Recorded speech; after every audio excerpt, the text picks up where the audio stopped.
Hello everyone! Welcome back to my YouTube channel. It's me and Melody TV Vlog sa inyong screen. Kamusta nga po tayo mga pangga, mga langga? Meron po akong isi-share nga po sa inyo na bagong future nga po ni YT. Ayan, so hindi po siya magpapahuli. Meron po siyang pakulo, kung saan pwede na po tayong mag-link ng mahaba nating video doon sa mismong short video natin. Ganito po kasi yan. Ayan.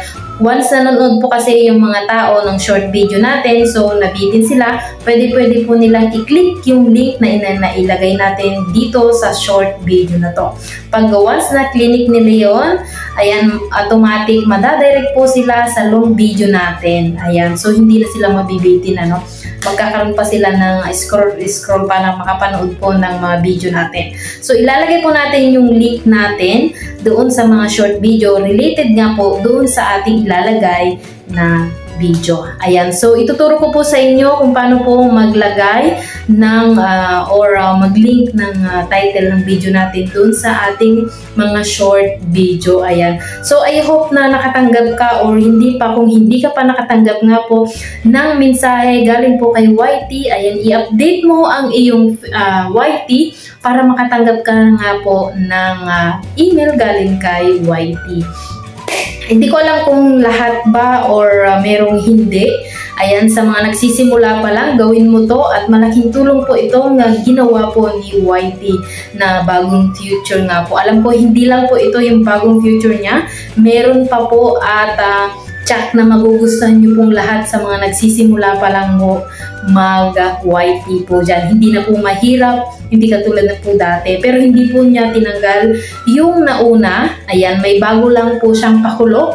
Ayan, kailangan lang po natin yun gawin. Para naman sa ganun, sa mga nagsisimula pa lang, ayan, gawin mo na at huwag kang mawalan ng pag-asa. Ayan, nakikisabay po si YT sa Facebook Reels, hindi po siya magpapahuli at nagpapakabog pa po siya. Ayan, so ituturo ko na nga po sa inyo kung paano po mag-link ng video natin doon sa short video. Ayan, sundan mo lang yung ating gagawin at yung ating mechanics para naman sa ganun masundan mo, gawin mo na sa iyong YT kung ikaw ay nagsisimula pa lang. Ayan, so sisimulan ko na nga po at pupunta na po tayo sa ating studio. So, dito na nga po ako sa ating studio. Ayan. So, punta po kayo sa inyong Chrome. I-type nyo po ang studio.youtube.com para mapunta po kayo sa inyong studio. Ayan. So, pag napunta na po kayo sa inyong studio, may makikita po kayong option po dyan. I-click nyo lamang po yung content. Ayan. Kung saan, nandun po lahat ng mga upload nyo na video. Ayan. So, mapa-short man yan o long video. Ayan, so mamimili nga po ako ng short video ko nga po dito kung saan pwede kong i-link yung ating long video na related po dun sa short video. Ayan, so i-click ko lamang po itong paano makikita ang post. Ayan. So swipe lang po kayo sa pagilid. Ayan, makikita nyo po yan. Dyan po yung ating short video. Ayan, makikita nyo po dito yung one. Ayan, none. Ayan, so mababasa nyo po dyan yung related video. I-click nyo lamang po itong lapis na maliit. May lalabas po dyan mga video nga po natin. Ayan, so for example, mag-click nga po tayo ng isang video natin na i-link natin po doon. Ayan, so dito po, for example, eto. Makikita nga po natin na ilagay na nga po natin or na-link na nga po natin yung title ng ating video. Ayan, once na nailagay na nga po natin yan, i-click lang po natin ito pong save para naman sa ganun is ma-save na po yan. Kung dati po na-link natin yung link ng long video natin dun sa ating description box, ito po dun po mismo sa harap po ng ating short video.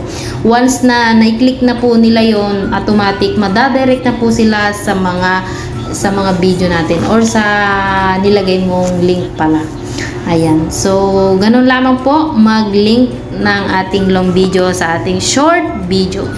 Ayan, so I hope na nakatulong itong video ito sa'yo. Bigyan mo naman ako dyan ng like, share, comment at subscribe. Huwag mo na din kalimutan, i-click ang bell button para ma-notify ka sa susunod kong upload na video. Maraming salamat po sa panonood. See you next video and God bless to all. Salamat po and bye-bye!